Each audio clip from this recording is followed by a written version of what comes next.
Hi friends, Sridevi Bhudevi సమేత శ్రీ వెంకటేశ్వర స్వామి వారి దేవస్థానమును తాకిన కృష్ణమ్మ.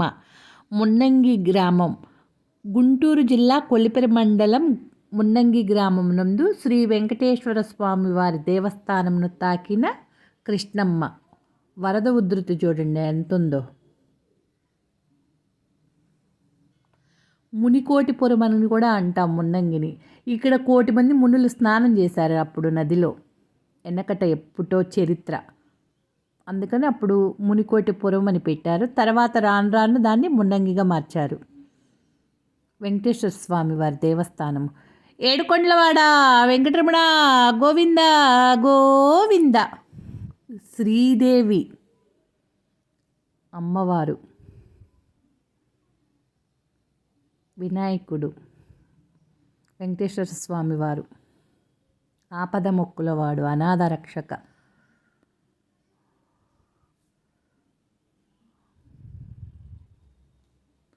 భూదేవి. మనం ఇక్కడ నుంచి వరదను చూడొచ్చు. ఈ టెంపుల్ కిందంతా వాటర్ ఉంది. ఈ 3 పక్కల వాటర్ ఉంది. ముందు పక్క మట్టుకి రోడ్డు ఉంటుంది.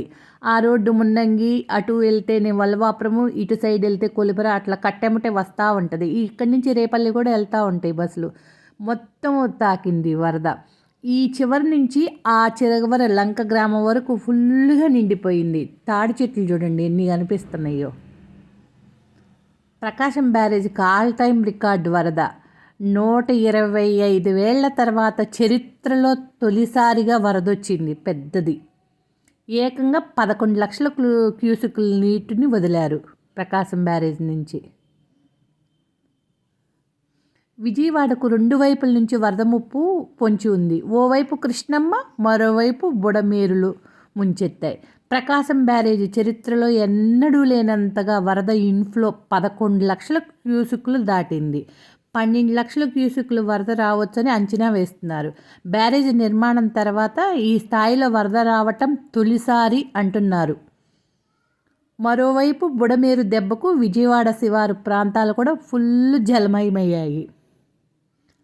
ఆంధ్రప్రదేశ్ను వర్షాలు బాగా ముంచెత్తాయి. ముఖ్యంగా విజయవాడలో పరిస్థితి మరీ దారుణంగా ఉంది. వర్షాలు వరదలతో ప్రకాశం బ్యారేజీకి ఆల్ టైమ్ రికార్డు స్థాయిలో వరద నీరు ప్రవహిస్తుంది.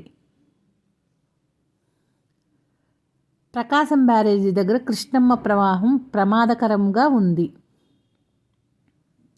ఫస్ట్ టైం రావటం ఇంత స్థాయిలో. 125 ఏళ్ల తర్వాత 11.25 లక్షల క్యూసెక్కుల నీరు వదిలారు. మన మున్నంగి గ్రామం అటు కాలువ పక్కన అటు సైడ్ టెంపుల్ ఉంటుంది కదా, వెంకటేశ్వర టెంపుల్ను, ఇటు ముందేమో తిరుపతమ్మ టెంపుల్ ఉంటుంది కదా, అక్కడ దగ్గరలో కట్ట మీద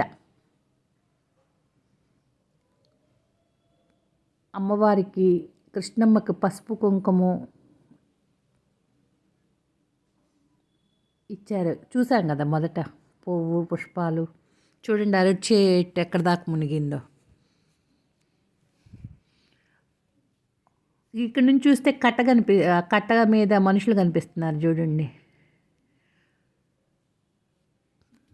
కిందంతా వాటర్ ఉంది, పైన దేవుడు ఉన్నారు.